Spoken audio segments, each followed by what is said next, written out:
Welcome to the Private Practice with Soul podcast. My name is Dr. Brooklyn Storm and I help private practice owners align their business back with their soul's calling, with their big vision and with their soul's purpose.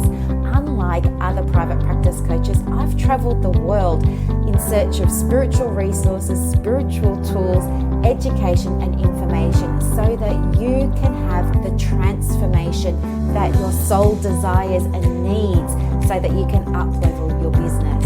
How much fun is this? I love it so much. Guys, if you're not already a member of the Private Practice Monthly Mentorship Group, please check out the show notes. I would love for you to be there. In the meantime, thank you so much for pushing play today. Let's begin. Good morning, everybody. Happy Wednesday and welcome to another episode of Private Practice with Soul. If we haven't met yet, my name is Dr. Brooklyn Storm. I'm a coach to private practice owners. I've had a private practice for over 20 years. I've worked as a psychologist for over 20 years, though I'm retiring from that shortly. And what I want to do today is address one of the things that pops up from time to time when I'm working with private practice owners, either in my group or as one-to-one clients, and that's this issue of overwhelm. And people will say to me, how do you do it? Like, you can just work for a few hours a day and you can go off to ballroom dancing and you can go for hikes and you can go and have your massage. And like, I'm still there after hours catching up on the admin. And I think this is one of the areas that psychologists, social workers and counsellors could absolutely be doing better at, and that's managing the systems and the processes that they have in their practice. I know it sounds really boring, and I know you probably think you don't have time for that because you put your attention and your intention on being of service perhaps to the clients and doing that direct client work. And we tend to fall under the illusion that that's the most important part of the job, when actually all of it's very important. If you don't have good admin in place, if you don't have good systems in place, you're not going to be in a position where you can put your best foot forward and truly help the people that you really, really want to be helping, because you're going to be distracted. You're going to be in a session maybe, but your mind is going to be thinking about that letter you've got to get off to so-and-so's doctor, or, you're going to finish a session and then you'll see, your next client has arrived 20 minutes early and they're waiting for you in reception, and now you feel pressured because you're aware that they're out there, and you think to yourself, oh, it feels really mean to leave them sitting out there, and they know now that I've got this 20 minutes up my sleeve, and it feels mean and wrong to go and sit in my office and close the door and catch up on my admin. And you know what, even if you can wrap your head around that and you go in your office and you close the door and you sit down to do your admin, you can't do it well anyway because you're so distracted. Your mind's out there in reception with the next client. So what ends up happening is that the admin can snowball. And then it gets to the end of a working day, you've seen, 5, 6, 7, 8, 9, 10 clients, and then you stay back because you've got to do the admin from all the people that you didn't see. And it's just heavy and hard, and I don't want you feeling like your practice is heavy and hard. And I know what it's like because I didn't have any systems and processes and policies and things like that in place for my practice when I was a solo practitioner either. Just didn't occur to me. Nobody ever mentioned that I should. So I was just doing what I felt was the right thing to do. And anyway, ended up making, without realizing it, of course, a whole lot more work for myself. But it was really through doing some of this work around alignment and really getting into my purpose and allowing myself to envisage, okay, let's say I am running my ideal private practice. What does the admin look like? And being daring enough to ask myself that question, daring enough to allow my mind to imagine, what would that look like? And it was so interesting what came up because, straight away I saw that I had an admin person. Well, at the time I didn't have one. I do now. I've got an admin team and it's very affordable. They're virtual and it's amazing. They do a wonderful job. The other thing that I realized was that I was doing a lot of the paperwork, or I was getting clients to do a lot of the paperwork. and it either wasn't getting done or it wasn't getting fully done. They'd fill out some questions instead of all, or I would fill out some questions instead of all. And then what was happening was, it's just a backlog of stuff. Like, it was all this stuff that I knew I had to scan and put into files, or transcribe and put into files, and just pile up, because I think to myself, oh, I can't do that now because, John Smith is coming in for his appointment in 10 minutes. But guess what? There's always a John Smith coming in for their appointment. And so anyway, it was really by thinking about, if I was running the practice the way I really wanted it to, what would the admin side of things look like? And one of the things I realised was I'd have a lot of it on autopilot. And then that got me thinking, okay, well, is it possible to have a lot of the paperwork on autopilot for the practice? And it was from that space that I started to explore what that could look like and what would be involved with that. And then I was lucky because the practice management software that I use, I've used it for years. It used to be called Health Kit. Now it's called Halaxy, like the word galaxy, but with an H. They're constantly making all these updates to their software. It's free software. You only pay for certain parts of it. That's a whole other story. But anyway, it's free software. So if you wanted to and you don't have practice management software and you're looking to start a private practice, go and check it out. It costs you nothing to get started. But anyway, they now have some functions that are available through their platform where you can get clients to fill out documentation before they turn up for their appointment. How cool is that? It is so cool. And anyway, so then it was just a matter of really thinking about, okay, well, what do I want to ask my clients? And so what I'm talking about is an intake form. Now, intake forms, we learn about them at university, we learn about them at college. Every place I ever worked had an intake form, and some of them were longer than others. Some of them had a different focus, but generally they all had the same kind of key areas, because an intake form traditionally wants to try and capture information about where a client is sitting in that point of time. So we want to have a look at their social functioning, occupational functioning, emotional functioning. We need a picture of their health past and present, and we need some kind of information about their goals, like why are they here now. And so anyway, I was having a look at all of these different intake forms. Google's a wonderful thing, and none of them were really resonating with me. And then I called myself back home and said to myself, remember, you're all about alignment. So let's look at what an intake form would look like that was aligned with the practice values and my values. And I want to get an understanding of the client's values, because here's the other thing. I don't have to accept every client that comes my way. I get to choose now who I want to work with. I've always had that ability to choose who I want to work with, but never realized it. I never acted on it. I never embodied that. But anyway, so then I sort of sat down and I allowed myself to just kind of daydream for a moment and think, what would an intake form look like? And so keeping in mind, an intake form needs to certainly address all of those areas of functioning. I also included a section on my intake form that asks questions that elicit information about the client's motivation for therapy, about their expectations for therapy, about their goals for therapy. I want to know why they're getting help now, especially when we know that many of our clients, not all, but many of them, have had long-standing mental health issues. Like, why get help now? I want to know, what they really value in a therapeutic relationship. I want to know what they value in the therapeutic process. I want to know their measure of success for therapy. How will they know that therapy was successful for them? What will be different in their life? And so when I started thinking about all of this stuff, I thought, I'm going to put these into my intake form. So that's what I did.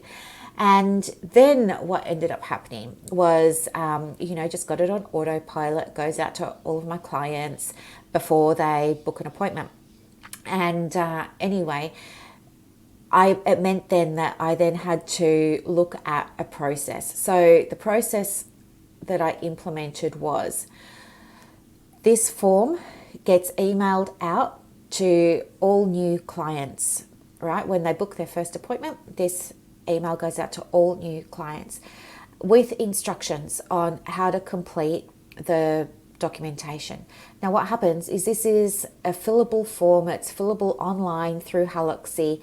And what happens is the client just opens it up on their device or on their computer or something like that. They tick boxes and they fill out the answers, and that automatically updates in their file. It's removed the need for me having to scan things. It's removed the need for me having to transcribe things and try and decipher my own scribble. It's freed up time, because how long does it take? How long does it take to type out the notes from an intake form, or to elaborate on those notes and, all that sort of stuff. So it's so efficient. And so what we do is before, 24 hours before the appointment, we'll go into the client's file. So we have a look at tomorrow's appointments. If we've got new ones in there, we jump into their file on Haloxy. We have a look. If that form hasn't been filled out, again, through Haloxy, we can send that client a little email or an SMS reminder to say, hey, check your email. There's some documentation we need you to complete before our session tomorrow. And then what happens is they fill that out. And then before they come for their appointment, it means that I or their, practitioner can jump into that file and review the information that the person has already put down there.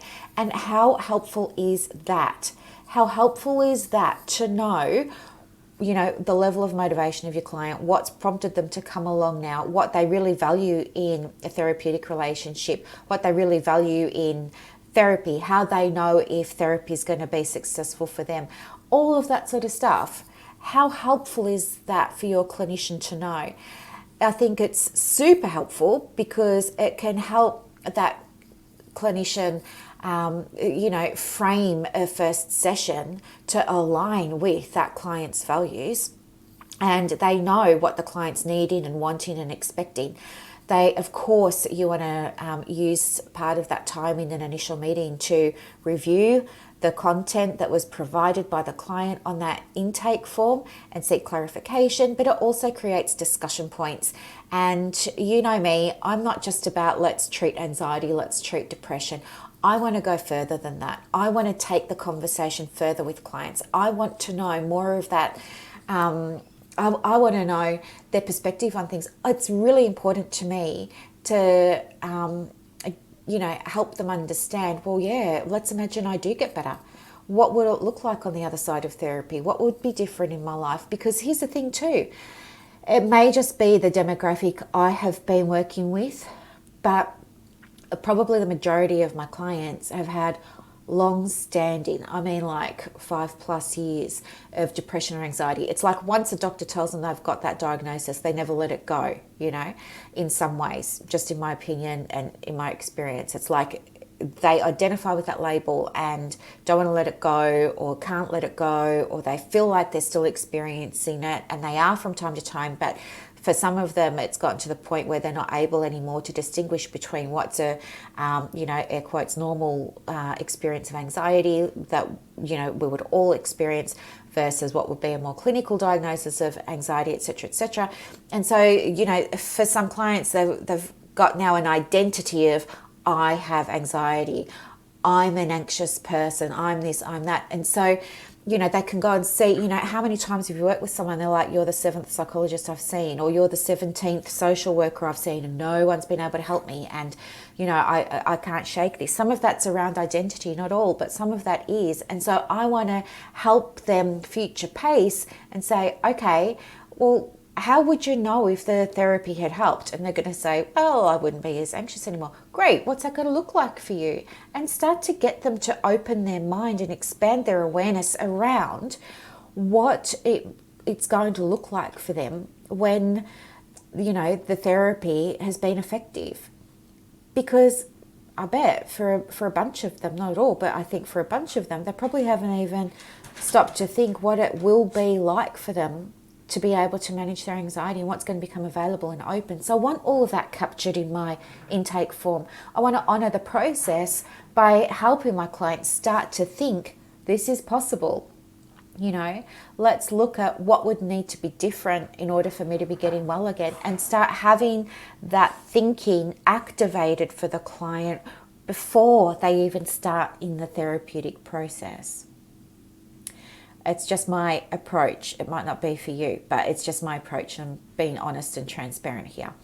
So anyway, I include those sorts of questions in my intake form because I want that expansion for them. I want to make life easier as well for the clinician and for the client to be able to come together in that therapeutic space so that they can do that deeper work that's going to help them get to the goal that the client has for themselves and their functioning. So anyway, then what happens is all that information is stored in the file. All happens automatically. The clinician doesn't need to do anything. It's super easy for the client. They don't have to print anything off. They don't have to be computer savvy. They've literally just got to tick a box. That's it. It takes them about 15, 20 minutes to do. And then what happens is it automatically saves into the client file, as I mentioned before. And here's the really, really, really, really good thing. It's so super helpful because it's a really comprehensive form.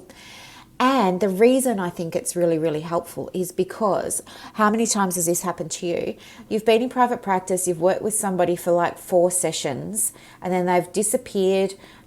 You've closed up the file, and then 4 or 5 years later, you get a request from a lawyer saying, John Smith or Jane Doe, you used to treat them and now they've got a court case coming up. We need a report from you. And you don't remember perhaps who Jane Doe was because you've seen so many hundreds and thousands of clients and thousands of hours of counselling since then with other people. And you go back to your file and you have a look at your notes and you're like, oh yeah. But now you've got this really comprehensive form there that tells you about the education, the goals, why she came, what she was hoping to get out of it, all of that sort of stuff, what her obstacles were that have gotten in the way before, what she needs to happen in order to have success in her treatment now. All of that sort of stuff is there. And so it means that, it's much less stress for your clinician because now they have a place that's got accurate information as reported by the client. It's dated, all of that sort of stuff. And you've got that in addition to any other information that you gather during the course of the therapeutic relationship, like previous assessment reports and things like that. So I think you just make your life a whole lot easier as a practice owner and as a clinician when you have a form like this, because it will stop you stressing out when you do have to write a report. And they will come. Trust me. They will come. You will get contacted years after seeing somebody. You might have only seen them twice. And you're going to get a letter or a fax or an email from a lawyer saying so-and-so wants access to the full medical records and we need a report about this or the other. And do you know what? If you don't have all that information there because they did only come once or twice, then it's going to be really, really hard for you to write that report. Here's the other thing. If you save getting that intake information for a clinical interview, let's say you want to get more of this information in person, right? You want to do that in the first session or the second session.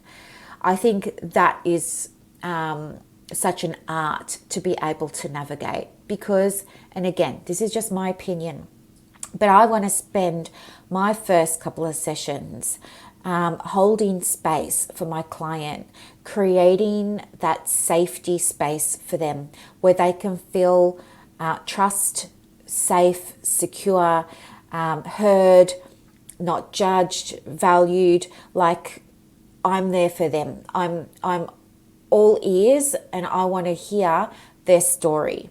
I want them doing most of the talking, okay? If I sit down and I say to a client in the first session, right, we're just going to do an intake session. This is our first appointment. Welcome.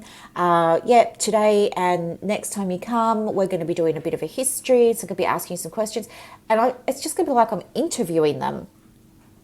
And how on earth is that going to help build a therapeutic relationship? It needs to happen because the clinician needs that information, but does the client need to be sharing it for 2 hours and paying for the privilege? I don't know. It's different case by case, client to client, clinician to clinician, practice to practice. I get that.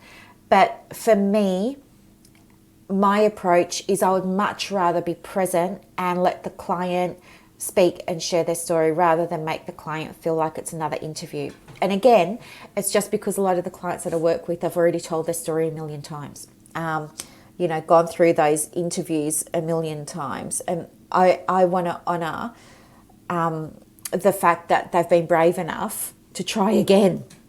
And here they are in my room now, wanting help now, needing support now. And so I want to honour that for them. And one of the ways I do that is not by interviewing them. Hopefully that information will come out in, the discussion way we can have that discussion. But I certainly don't sit there with my laptop or a clipboard and, a document and just work through it and plough through that for 2 sessions. No. So that's the value of having a good intake form. Now, once you've got that form, as I said, you can always use that as a starting point to clarify anything that you need in terms of further information. It's fantastic to have all of that there. And what I've done to try and make your life easier too is, in case you don't have one, or in case you want to eyeball mine or something like that, I'm going to share mine with you.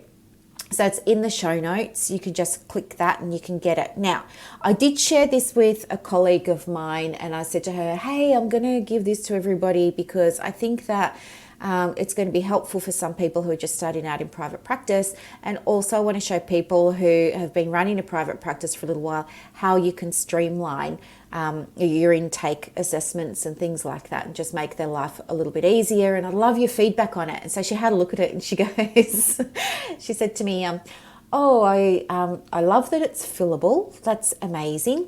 And then, because I always ask my colleague for a feedback sandwich, right? I say to her, you have to start positive, give me the punch in the middle, and then finish positive. So she says, I really like that the form's fillable and clickable. That's great. And then she said to me, but it's really ugly. It's very ugly. And she had 3 exclamation points after that. And, that hurt my feelings a little bit because I thought, oh, well, I don't think it's so ugly. But anyway, and then she finished up by saying she loved the information that it captured or something like that. But here's the thing. When you have a look at it, maybe you're going to think it's ugly too. I mean, hopefully not. What I've done is I've taken the questions I use on my intake form that are now on Haloxy, and I've put them for you in a Word document. And the reason that I've done that is because I want you to be able to edit this to suit your private practice. So have a look at it. It's about 7 pages long. Don't freak out. It's about 7 pages long. But there's going to be sections in there that perhaps aren't relevant to your practice that you can just delete. Plus, maybe you're going to get inspired by some of the information that's on there around what I was talking to you about before, like client values. And maybe you're going to think, oh, well, I'll delete some of these because they don't really fit with my vision and values, but I can put in some of my own. So what you can do with this document is absolutely edit the heck out of it, go for it. You can get in there, brand it as your own, put your own logo on it, your own address, your own email, phone, website, all of that sort of information. You can put your own instructions on there to clients, do whatever you like with it. It's yours as a gift from me. And guess what? You will make it pretty with your logo and your color, and you can change the font and do all of that for yourself as well. All right, so you'll be able to make it pretty for you. So at the moment, it doesn't look that pretty because it doesn't have all of your branding and stuff on it, but it will. And what I would really, really, really, really, really, really love is if you could let me know what you thought of it. I would love to see your finished intake form. If you do end up using this one and you brand it and everything, I would love to have a look at it and, see what you've done. And I hope that this episode of the podcast today helps you take some of the pressure off yourself, take some of the pressure off your clinicians, take some of the pressure off, the first 1 or 2 sessions of counseling and building that therapeutic relationship. And I really hope that by having a deeper understanding of a simple automated process like this, you'll be able to see how you can mitigate so much future stress as well for your practice and for your clinicians. So if you found this episode helpful, please let me know. Send me an email, leave a review. It would be amazing. And thank you so much for listening today. Have a beautiful day, everybody. Talk to you soon. Bye.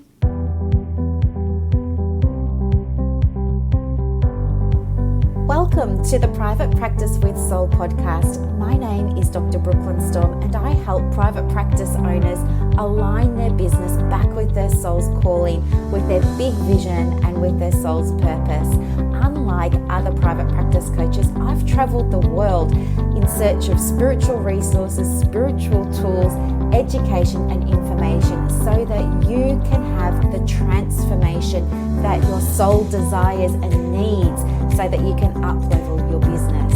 How much fun is this? I love it so much.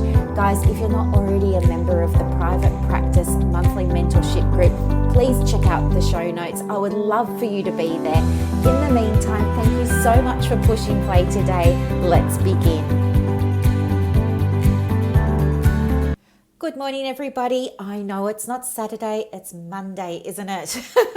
And I'm very sorry that you didn't get the podcast episode on Saturday. I've had a few queries from people asking where was it and am I okay? Do you know what? The honest truth is I was just feeling like I needed a weekend to rest, recharge, repair. Honestly, you can go to my Facebook feed, you can go to my Instagram feed. I was using all my crystals. Yesterday I felt really drawn to my moldavite and my rose quartz and my chrysocolla. Oh my gosh, chrysocolla, it's so beautiful, isn't it?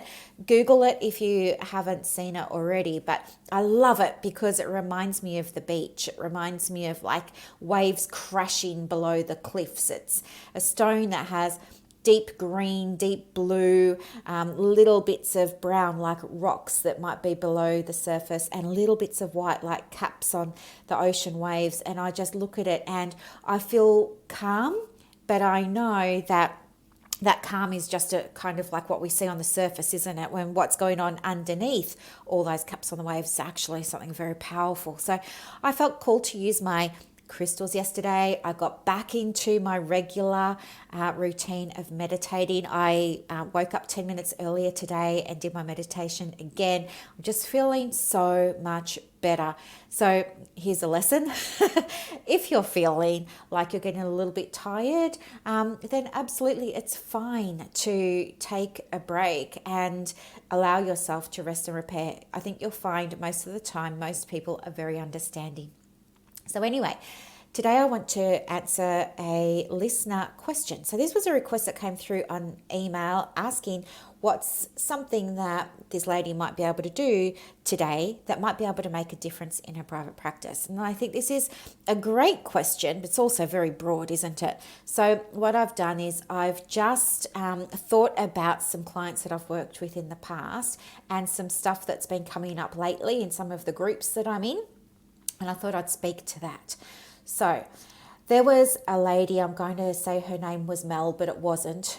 Mel was working as a psychologist and she was working for a non-profit organisation, okay? And she'd been there for maybe 5 or so years. And, you know, she started that job and in the beginning she was loving it. But what had happened was over time, she'd become very aware that there was pressure from the organisation for her to do a lot of the admin type things, like track her numbers. There was pressure on her to see a high volume of patients or clients. She had to move them through the system very, very quickly. So they had to come in, be triaged, have an assessment, all that sort of stuff. So have some quick, direct therapeutic intervention, and then be, referred out for more sort of ongoing stuff. And so I guess what had happened was over time, I would become aware that the admin was increasing and the direct client work was decreasing.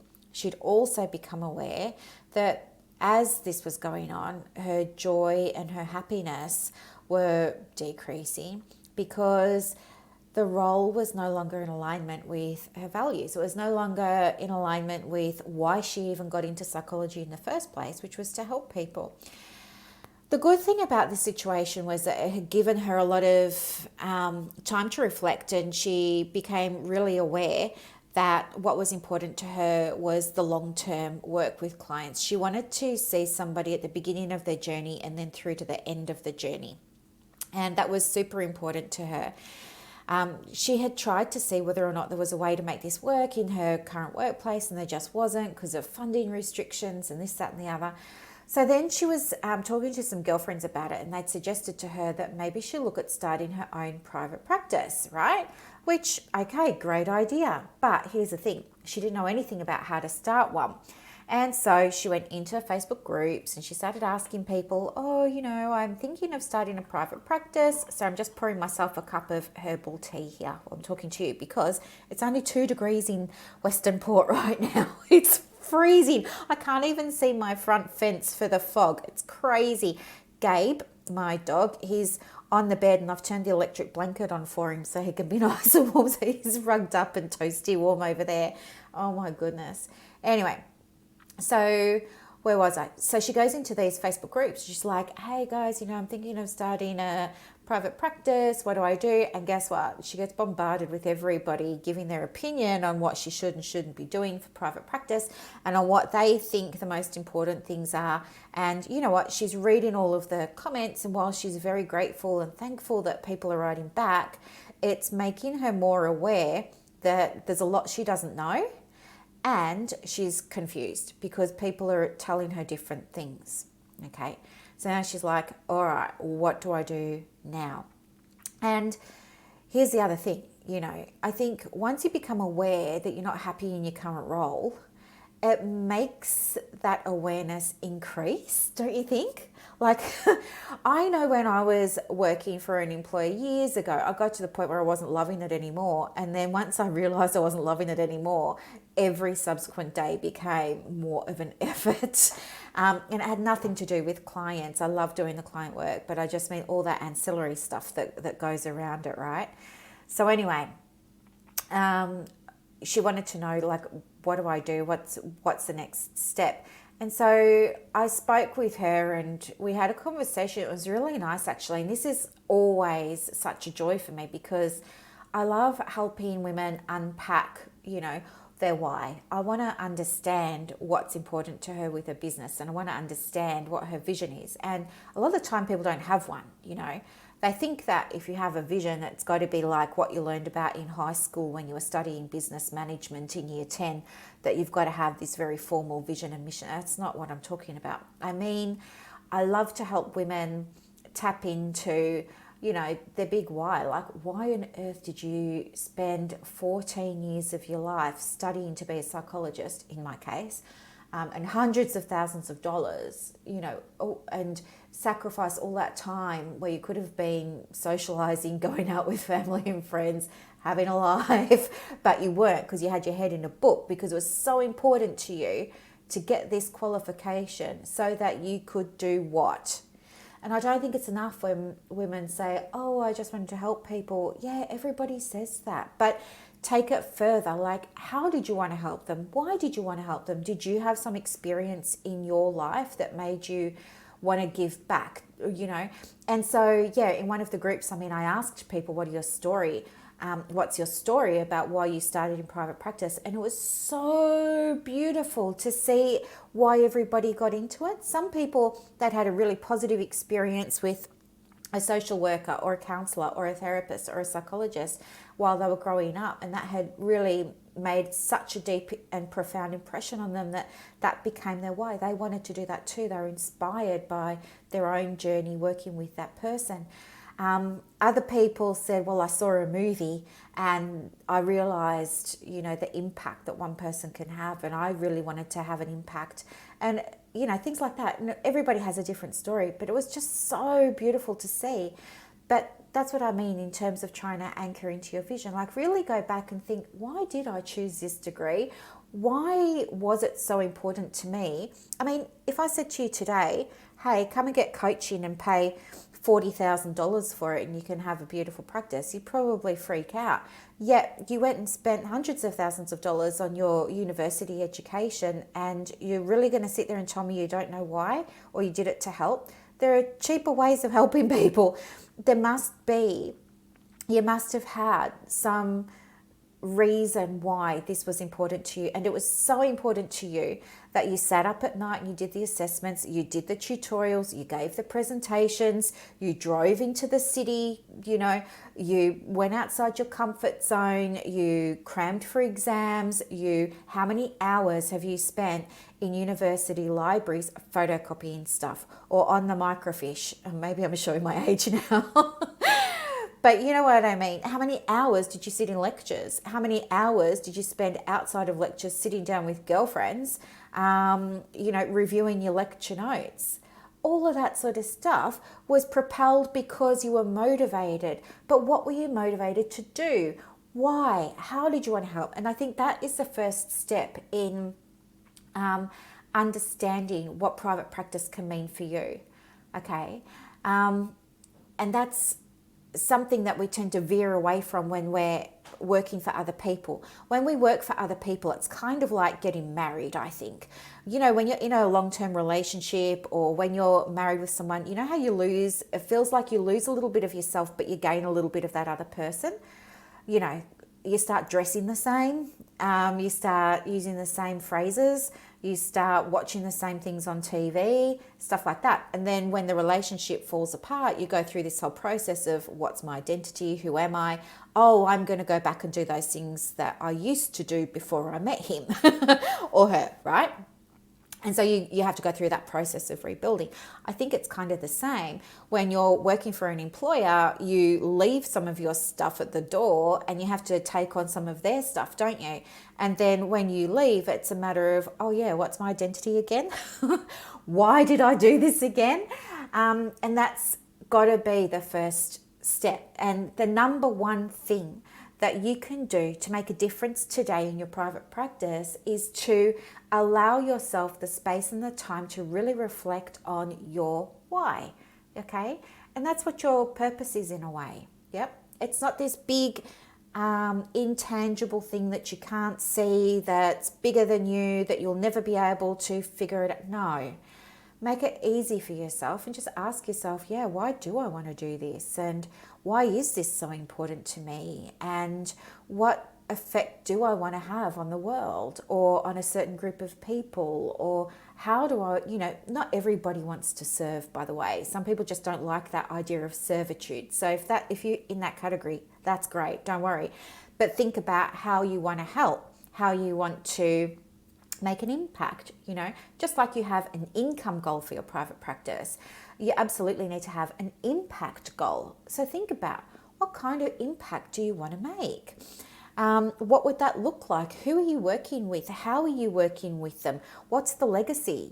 How do you help this person change? And what changes in their life around them? This is a ripple effect that you're throwing a pebble in the pond and you're creating this ripple effect, aren't you? It's the same with therapy. When we help one person, they then change who they're being, and what they're doing, how they're behaving, what they're thinking, feeling and saying to the people in their inner circle, and then to their friends and acquaintances, and then to who they work with. And do you see what I mean? The ripple effect.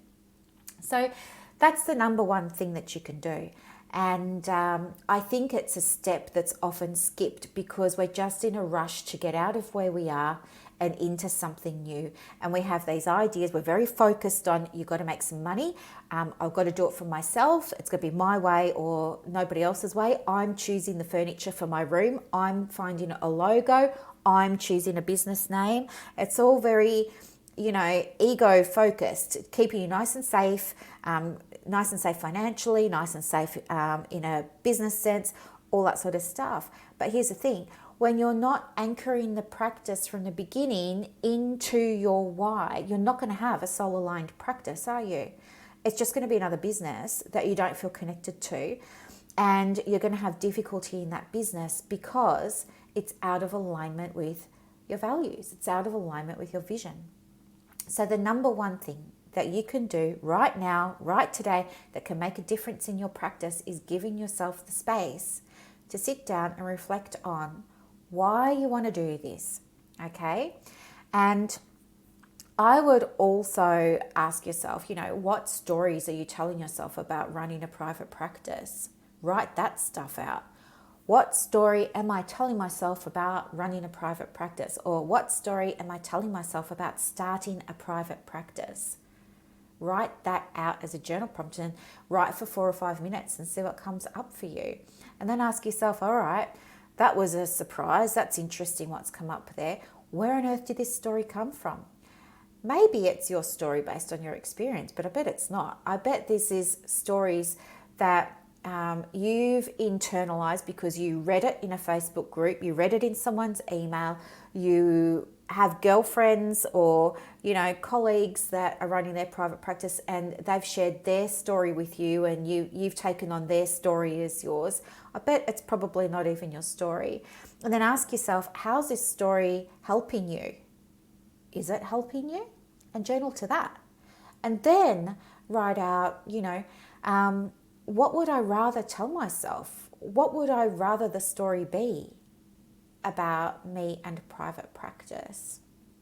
All right. So there's 4 or 5 journal prompts that you can use today that are super powerful. And I hope that they really do help you. The other thing that you can do to make a difference in your private practice today is get help. And I know there are so many of you who are new to this podcast, and I want to welcome you with open arms and, bless you. I'm so pleased that you're here. Honestly, I am. But one of the things about getting help from a new person is that you don't know them, right? So it feels scary and you kind of feel a bit hesitant and a bit resistant, don't you? I know.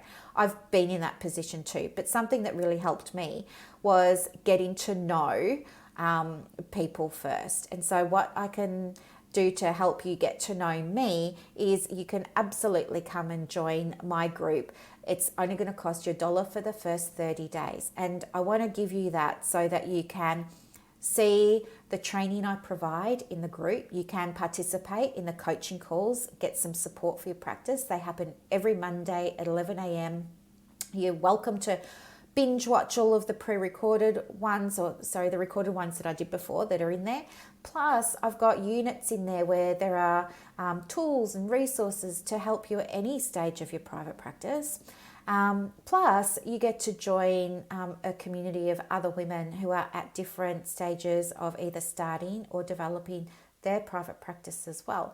And unlike other groups and coaches and stuff like that, my coaching is done through a spiritual lens. I want to help you understand how to work with your intuition in your private practice. I want to help you understand how to work with tools that can help you unlock and uncover some of the inner resources that you have so that you can affect change in your private practice that will bring it into alignment with your core essence. All right.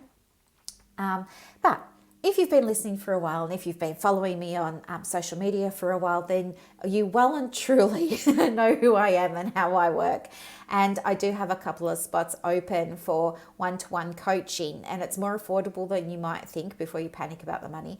The goal has always been for me to help you get your practice where you want it to be. And it's not going to cost you a fortune to do that, but I want you to get the experience and get the results, okay? And I will put the information for both of those things and my email address in the show notes for you. So please get in touch with me, reach out. I'm so excited to hear what you thought about this podcast episode and if it made sense for you and if it landed for you, and if you loved it, please review it so that I can get it in front of more people, because that's part of my impact goal. All right, lovelies, have a beautiful day. Stay lovely and warm, and stay nice and safe too. Thank you so much for listening. Thank you. Bye, guys.